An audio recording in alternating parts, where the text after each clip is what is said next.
taught you how to do this? And I'm like, it kind of shows like, is this how you're going to be the whole entire time? You can't even write an offer. And, or they're leaving love letters at the house or including them. I'm like, you're in such a violation, it's not even funny. And so it's incredibly important to get in there and learn what you're doing, so you don't look like a ding dong. No ding dongs. Because of it. I mean, there's been times where we've been You stole that word from your mom. Right? You know, I've been in situations where I was putting an offer for a buyer and we beat out an offer that was higher than ours for the pure fact that my offer was cleanly written. So it matters because for us, if we're like, okay, if we've got this handful of people we're going to be possibly working with, I want to work with a person that knows what they're doing. So it matters. And you know, Kristen, that's not just for new agents, right? No, it's for everybody. I was really surprised. Some of my people that wrote the worst offers and that were doing RESPA violations were people that have been around for a while and actually sit on committees and stuff for RE Colorado. So woo, it matters. So if you have questions around writing an offer, being strategic around that, and having the best opportunity of it being accepted, come talk with your leadership, right? If you're in PC coaching, talk to Debbie Connor. Goodness gracious, right, Deb? Yep. And if you're in my group and you want to know strategies around this, on what gets actually accepted, come talk to me. Like, let's make this happen. And Kristen, you brought up such a valuable point, because it's, know that the offer that you accept is also a direct reflection of your professionalism also. I said it, so be wary around that, because your reputation can take years and years to build and minutes to lose. So let's all form together, one group, right? One team, one family, and help each other out. So if you hear about that from another agent, come talk to us, please, and let us know. We'd be happy to reach out to them. So just put that out there. Thank you, Kristen. That was fantastic. What else are you seeing out there?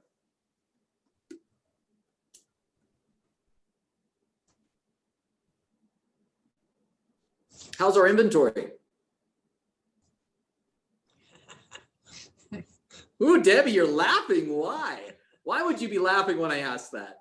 It's fascinating, and there's so much opportunity out there. So, you know, the competition have already turned into pumpkins, and not the good kind of pumpkins. They have gone into hibernation. So if you want to go take market share and never give it back, go to WORK right now. Hit it hard. I heard that spells work. Is that right? Yep.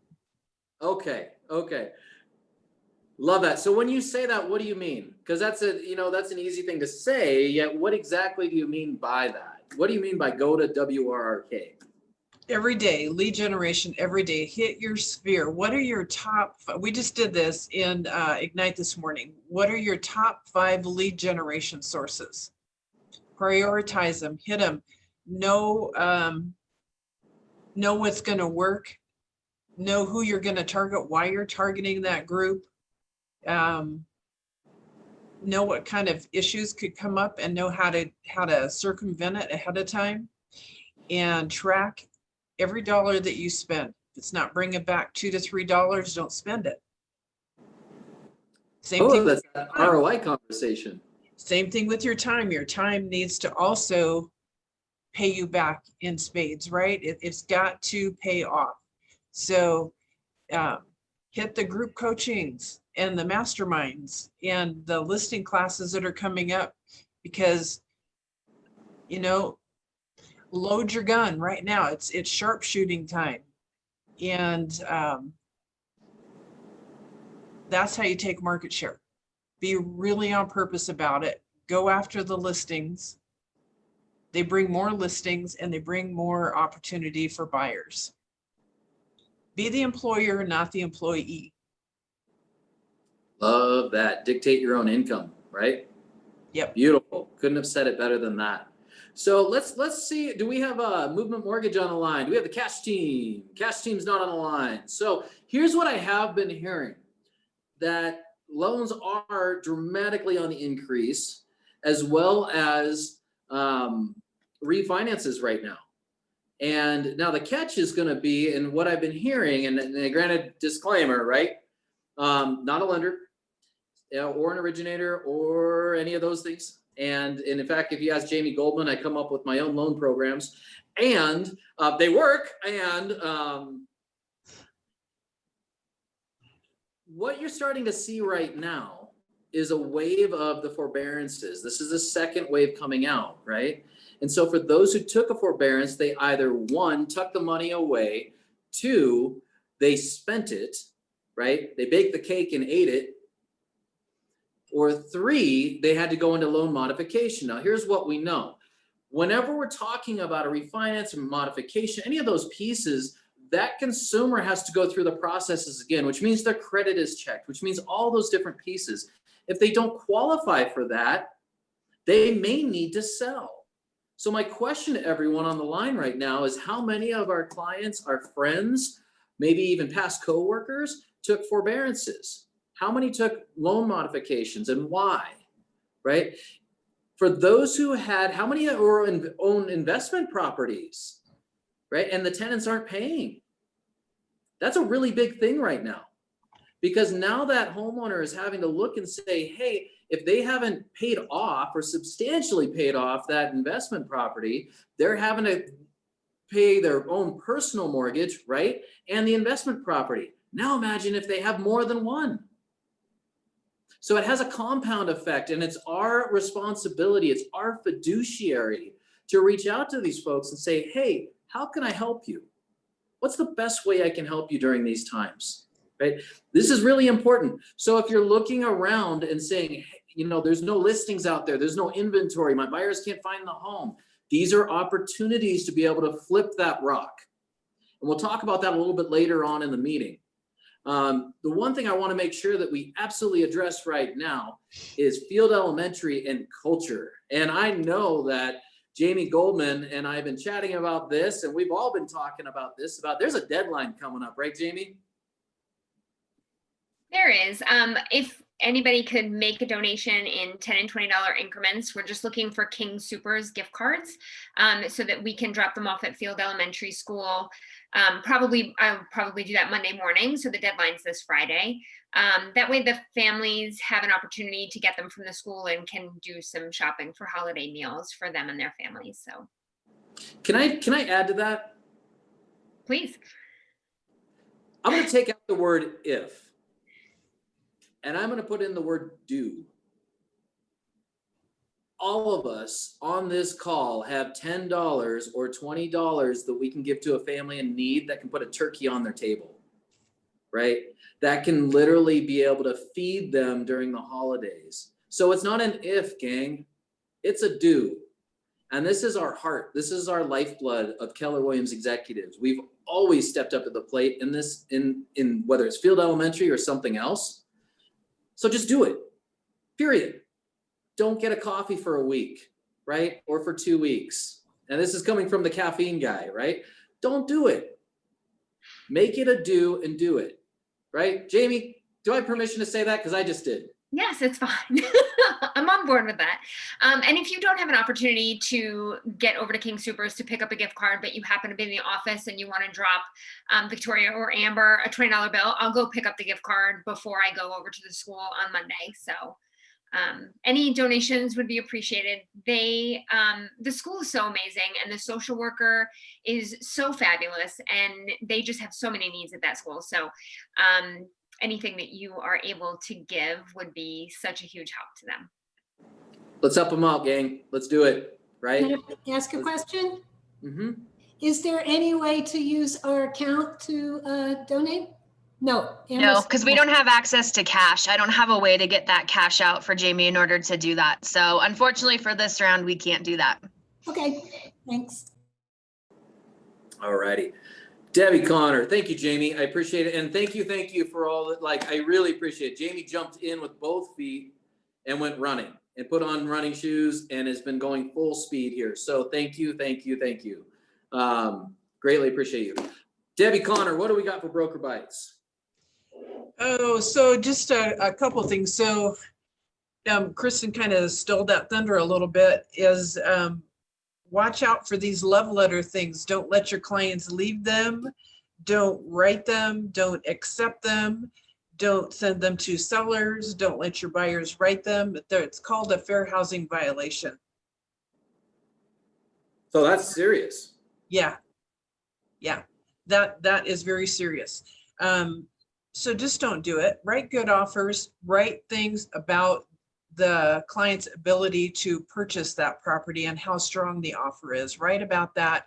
You don't, one of the people that left a note in that house even left a picture of the child. You don't know who these people are that own these properties, and you've left a picture of a child behind at a house. I mean, come on. That's awful. Don't know anything about these people. It's terrible. Don't do that. So that's my broker bite thing there. Let me talk a little bit about, we had an agent test positive for COVID last week that was in the office for a short time. I want you to know the building came through on Friday night in full on, they sent a cleaning crew, full on hazmat gear and wiping everything down from stem to stern, one end of the office to the other. When you come into the office, if you have office space here and you have things on your desk, coffee cups or anything like that, that some of us leave around out in the open, I would wash it well before you use it. Because it's a dried bleach stuff that goes out all over everything. So you might want to wipe your chairs and your desk and all that kind of stuff down ahead of time. If you don't feel well in any way, shape, or form, don't come into the office. If you need us to run mail down to you, you need help with something, let us know. We're happy to do that. This cleanup is going to cost us, I shudder to think of what the bill is going to look like. They were here for 3 hours. I don't know how many of them here in hazmat suits. I don't know what that's going to cost. It's going to be, if it only is $3,000, I'll be happy. It looked like CSI gang. I saw the pictures. Yeah. So, and you know what? And it's gonna happen sometimes, where somebody doesn't know that they're ill yet, and then later on we find out. But if you don't feel well for whatever reason, please don't come in. You know, let us know how to help you. We're happy to do that. There's one more thing. Oh, my phone is acting up and I don't know why. It's my voicemail. If you have called me and you have left a voicemail on my cell phone and I don't get back to you right away, I haven't seen the voice message. I know Cindy called yesterday and she left a message. It's still not popping up on my phone. Yesterday, things from last Thursday popped up on my phone. So text me if you need something. If you call, leave a message, I don't get back, send me a text message. Hey, can you call me real quick until I figure out what's going on with my voicemail? That's it. I'm done. Beautiful. All right. So this next part of the meeting, I'm going to ask for engagement. I'm going to ask you to participate. I'm going to ask you to jump into the water. It's warm, I promise. Okay. So we're going to start with a really, really hard question. Really hard question. You love the lead up to this, don't you? What is this? What is that? Jamie Goldman, you should know that answer. Come on in, the water's warm. Home plate. Jamie, what is home plate? Like, what is it? Part of the baseball field. Part of the baseball field, right? What does it represent? A run scored for the most part. Okay, so it represents. Where a batter starts and where a batter finishes. Fantastic. So where a batter starts, where a batter finishes. So it is a finishing point, right? What happens when you pass home plate? You earn a run for your team. Ah, interesting. You earn a run for your team. So it's not just the individual, it's a team, if I'm right on this. Correct. Jamie, if you were to average out, and everyone else jump into this too, how many are on a team if you're looking at a baseball team, roughly? I'm a soccer player, so I can give you all those answers. So there's 9 on the field. Sometimes there can be up to 12 or 13 in the dugout, and depending on 9 bat usually, sometimes 10 or 11. What is the dugout? Where everybody is kind of on standby waiting for their turn to bat. So their rotation, right? Is that what's going on? Mhm. Okay, awesome. What are some of your thoughts? Thank you, Jamie. What are some of your thoughts as well? What did I just show you, and what does it represent? Now, Jamie did a great job of illustrating that. What are some of your other thoughts?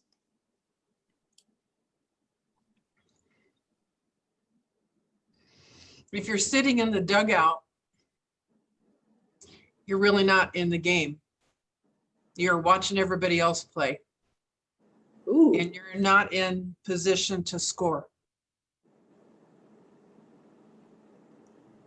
so are you more of the? Are you cheering? You're more cheering them on, or is it something like that, Debbie? Or Yeah, you could be, okay, but you're still on the sideline. Part of the team, but on the sideline. gotcha. I love that. What's another one? That's great. The illustration of that dugout there. What's another one? What's something else that when I show that, immediately you think of something? When you I showed think the home plate, I first thought of a home run Okay. before I thought of a point for the team. But I think Jamie's point is really well that, everybody works together as a team. So you can either be the player that brings everybody in because you made a home run, and so you bring the other players in as well. Love that, Robin. William, you were about to say something. Thank you, Robin. That's awesome. No, I was going to say whether it's a team or an individual from the team, that every time you cross it, there's a little bit of a celebration. There's like a sense of victory. I did my job. I got to home plate, because even with a player, that's their goal, is to get someone else there or get there themselves.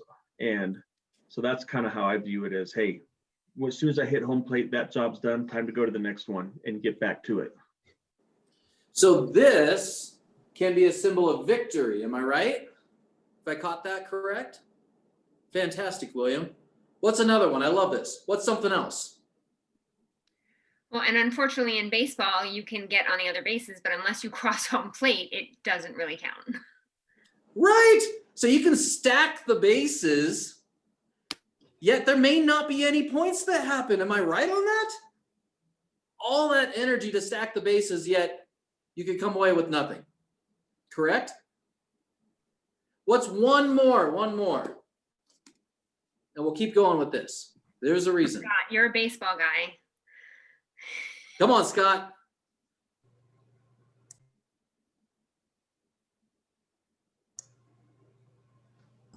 Scott's thinking really hard about. Sorry, I was having to find that mute button. Boy, you guys covered it pretty well. I don't know. I think you missed half the game. I think you all went offensive. What about defensive? Because there's a defensive action on that home plate as well, called a pitcher and a catcher and an umpire. So Scott, take that piece. You're a baseball guy. What about the defensive on this? Debbie, that was fantastic. Well, you've got to, let's see, there's a lot of strategy to it. You've got to outthink the hitter. What do you mean by that? Well, it's not just about throwing strikes. It's about throwing pitches that they can't hit well. So not making it easy, huh? Yeah, there you go. So Robin, and now, again, I'm not a baseball guy. And I know that there's a couple different pitches that can cause someone to swing and maybe not hit the ball, correct? Curveball, Absolutely. all kinds of fun stuff, isn't it? And there's ways of holding the baseball in order to manipulate the trajectory of it. So there's a manipulation, a strategy around that, which, Scott, that was fantastic. So when you hear Babe Ruth, what do you think? Candy bar. They're pretty good candy bars, aren't they? That's true. I'm kind of hungry. So outside of something yummy, what else do you think about Babe Ruth? When I say Babe Ruth, what flashes immediately right away? He's a winner. Tell me more. He practiced and practiced and practiced and practiced and kept getting the result. And he failed a lot too, but he got better and better and better. Yeah, And- Rob. And everybody knew who he was. He made sure of it, didn't he? What else do you think? I love that. He's a winner. Babe Well, Ruth. he wasn't just a winner at one thing either. Meaning, yes, he could hit the ball, but he could also throw the ball. Could also pitch, right? Didn't he pitch for a while too, or something like that? I think I remember. It wasn't just he was a great hitter, but he also had other skills that made him a great player. So he knew his one thing, yet he had backup skills that made him an even greater and even better player. Am I hearing that right? I didn't even know Babe Ruth was a pitcher. So to me, that's amazing. So what else do you see? He's a Hall of Famer, so he's best of the best. So he took it all the way to the very top of the top, right, Jamie? Mhm. And now he's forever in the Hall of Fame. That's fantastic. What's one more? Babe Ruth, what are you thinking? He used to hold up his bat and point his bat up at different places and go, that's where the ball's going. No matter what the pitcher pitched, he'd point his bat and it's going right there, or it's going right there. He Yeah. did. Yeah. And I would venture to guess that more often than not, that's exactly where the ball went. I love that, Debbie. So talk about the confidence within that, right? Here's where I'm going. Pitch whatever you want to. It was his goal, right? That was his goal. There's the goal. It's right there. I love this conversation. So Babe Ruth hit 714 home runs. 714 home runs. Do you know how many strikeouts he had? How many times he went up to bat and struck out? Does anyone know the number?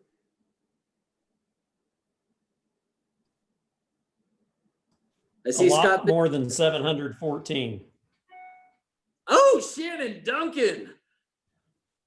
Shannon just dropped the mic. You're Did you Google that? absolutely He right. Googled that. Well, I knew he was a strikeout king, so yes, I'd have looked it up real quick. Well done, my friend. So you're absolutely right. 1,330 times he struck out. 1,330 times he went up to bat, pointed his bat, lined up, and missed it 3 times in a row. The next time he was in the dugout and then went back out on to the plate again, guess what he did? Pointed, lined it up, either hit it or didn't hit it, right? His conversion ratio, Babe Ruth, his conversion ratio, 53.68%. 53.68% was his conversion ratio. Why do you think I'm mentioning this or using this as an example? Because I'm a huge baseball fan. I love baseball. I love sports. Why am I focused on this right now? Well, if you're Well, looking he's at a that, Hall of Famer. He's one of the best if not the best to ever play the game, and he failed as many times as he succeeded. Yeah. Brooksy, you couldn't be more right. Failing forward. What do you mean by that? When you say failing forward, what does that mean? Just keep trying Okay. and like fail fast, like do something and fail and then keep getting better from the failure. Yeah. So you knew one thing when Babe Ruth stepped up to the plate. He was going to put everything into it, everything he had. Everything. So I ask you, on the real estate side, are you putting everything into this, into the fourth quarter right now? And if you're not, or if there's opportunity to grow with this, how can we start to mimic what Babe Ruth would do? He knew that there was a 50% chance he wasn't going to hit it. Trust me. He's one of the greatest players of all time out of all sports. Yet his conversion ratio is 53.68%, right? If we had a listing conversion ratio of 53.68%, what would we do? Would we beat ourselves up? Or would we turn around, step up, and go for that home run? The choice is yours. Babe Ruth chose to step up, and it landed him into the Hall of Fame. Now, think about it from this side too. How are we communicating what our expectations and standards are? There's an expectation and a standard around home plate, not just a symbol. This is 17 inches across. Whether you're in high school, you're in the minors, you're in the professionals, you're in college, it's 17 inches across. They don't say, hey, you know what, you're in high school, so we'll make this 12 inches. So we'll make it 20 inches, right? You're in the pros, it's 8 inches. It's 17 inches. Everybody knows that. It doesn't change. And Scott, how long has the sport of baseball been around for?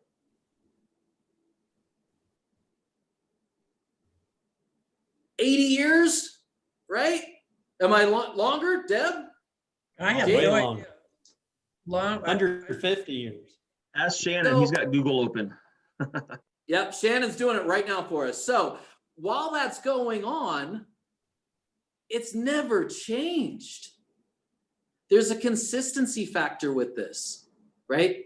So when you're looking at your standards, your expectations, what you share with other cross agents, what you share with your clients, what your family, right? What's the standards and expectations there? Are you taking calls at 10 o'clock at night? Are you not? What does your world look like? Do you feel that you have to? I'm pretty sure Babe Ruth could have bunted if he really wanted to, but he didn't. You knew where he was going. He even pointed it out. How powerful is that? How powerful would it be for you to have a vision and a mission statement with your business where everyone knew where you were going and you pointed it out? Because my belief is that when you do this, when you have a strategic plan, when you take a form of action, there's incredible things that can happen out of this. So for example, when we're looking at this, right? How do we create a successful plan?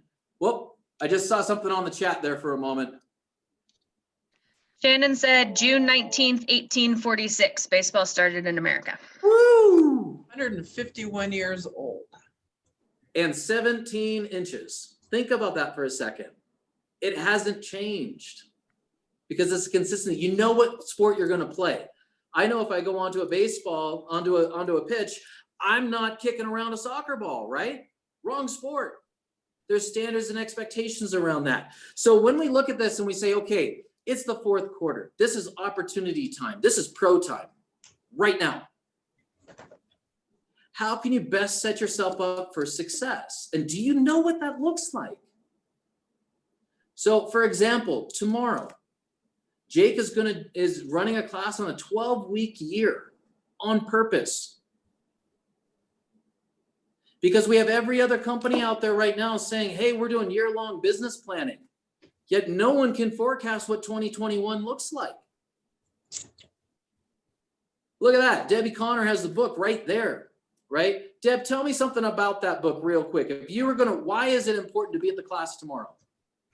Well, he says right here, get more done in 12 weeks than others do in 12 months. So honestly, I haven't had the time to crack this open yet, but when I was told this is a book to read, I just trusted the person that told me and I ordered it and haven't had a chance to dive into it yet, but I will tonight. So if the inventory is down, I want to know how to go find inventory for my buyers instead of being the one writing the 50th offer for somebody and I can't get them under contract. I'm going to go create my own inventory. That's why I would be in that class. That's why I am going to be in that class. Right, so you can know strategies on how to do this, right? Yep. Did Babe Ruth make up the game of baseball? Did he set the rules? Impossible, right? It started in 1846. I'm pretty sure Babe was not born in 1846. Shannon can definitely check that one out for us. I guarantee he probably wasn't. I think so more than likely he wasn't in the first baseball game of all time. More than likely the rules and the standards and the expectations were set up already. Am I right? Maybe, maybe not. So part of the success plan would be go check this out tomorrow. Here's the other piece. Listings. How many of us have noticed that there's a shortage of listings in the market right now? Show of hands. Every hand should be going up with 2 hands, right? Do you want to learn how to take more listings in the 4th quarter when the rest of your competition is starting to go to sleep? Take the class tomorrow and then come join me next week. The class title is Taking Listings in a Shifting Market. Do you want to know really what it's about? How do you take listings in the 4th quarter? How do you make the 4th quarter your banner quarter to where you've completely insulated your 1st quarter of 2021 and you're not playing catch up?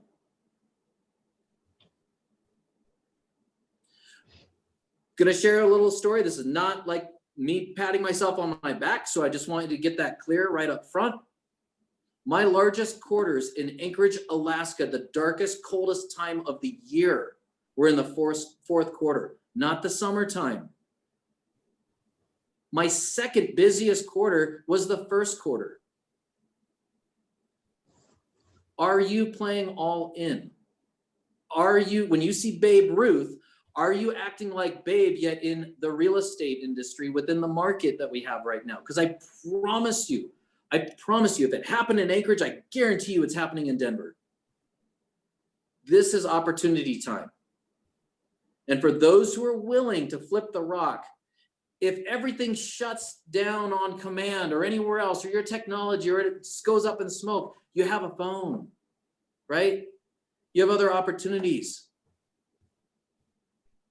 The realtors right now that are taking market share hand over fist right now, and we're talking major market share going on. There's a shift that's happening. The shift that's happening is the top producers are pulling away from the pack because the pack is saying it's too hard. No one sells in the holidays. Hogwash, complete bologna sandwich, right? Some of the best buyers of the entire year are right now. If you don't have the inventory, what rock can we flip over to talk about that inventory? And it comes strategies. You will walk away next week with top 10 strategies on taking listings in the 4th quarter. I don't care if you're brand new or you're experienced. You pull one nugget out of that, I can promise you that you will pull listings. And in this market, that's a $10,000 to $15,000 commission. I posted all of the images that were in the emails and will be posted on Facebook over the next couple of days in the chat box as well. Dennis Russell is going to be taking over Jake's Take on Friday as well. So if you guys want to ask him any questions about what all that looks like, all that information is there too. Who is Dennis Russell, Amber? Dennis Russell is a bold coach and a retired Army helicopter and C-12 airplane pilot. So he's going to be joining us on Friday. He's actually taking over Jake's Take because Jake has to go to Florida now for soccer camp. Right. So that gives you an opportunity. Now, we talked about the home plate being a symbol for victory, a symbol for scoring points, a symbol showing the teamwork aspect, right? A symbol of celebration, a symbol of strategy on the other side of it, right? From the pitcher, from the defense, from the other team on there. Here's my question. Now, what do you see?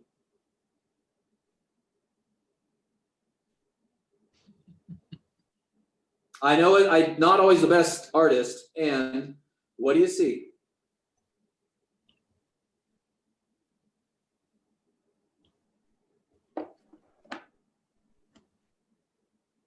When I show you that, what are you thinking right now? I can see everyone going into some serious deep thought. What are you thinking?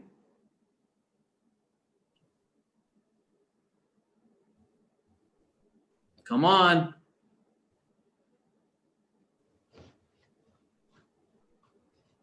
Kristen Connor, what are you thinking? Jamie Goldman, what are you thinking? Brooksy, what are you thinking? I'm going to go through the whole list. Opportunity. Tell me more, Lisa.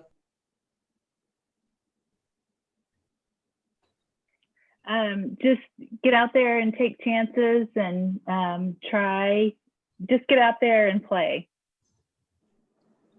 Get out there and play. Step up to the plate. Push the fears aside and hit it with every single thing you got in you right now. Because you've just insulated your 2021 by doing that. You've just created an incredible Christmas for your family by doing that. And you've achieved victory. So send Amber an email, sign up for the classes. I want to know that you're all in. All in. I'm asking for 2 hours of your life. 1 hour tomorrow. I think it's an hour, right, Amber? Or is it an hour and a half? Hour? And 1 hour next week. For 2 hours, it could be $30,000. Do the math. For those who sign up for both, you'll be entered in a drawing. And the winner of that drawing, which we're going to make a fun big deal about this, will walk away with the symbol of victory. Jamie's in. The artwork on there? What's that? Are you going to leave the artwork on there? Yeah, heck yeah, I'm leaving the artwork on there. We do what we do. If you sign it, I'll be in. All right, send Amber the email. Amber, I'd like you to keep a tally on this, and then we're going to do a drawing. There's a registration link. You guys use that. Please don't send me an email. They'll get lost. There's a registration link in the emails. Do that. And I'm going to know who has signed up for both. And when I see that you've signed up for both, I know that you're all in. So let's have fun with this. Let's do this. Let's step up and let's hit the home run and push the fear aside of a strikeout. Go all in. I believe in you guys. I really do. And I know you can do this. So this is your opportunity. This is going to be fun. And with that, I know we're pushing time here. So I'm just going to leave it at that. Keep an eye on the emails, right? Jump onto the 12-week year tomorrow. Jake's Take on Friday. Come see me next week on listings. And let's change your world. The opportunity is there for you. With that, you all have a fantastic week, and I'll see you later. Thank you so much. Thank you for joining us.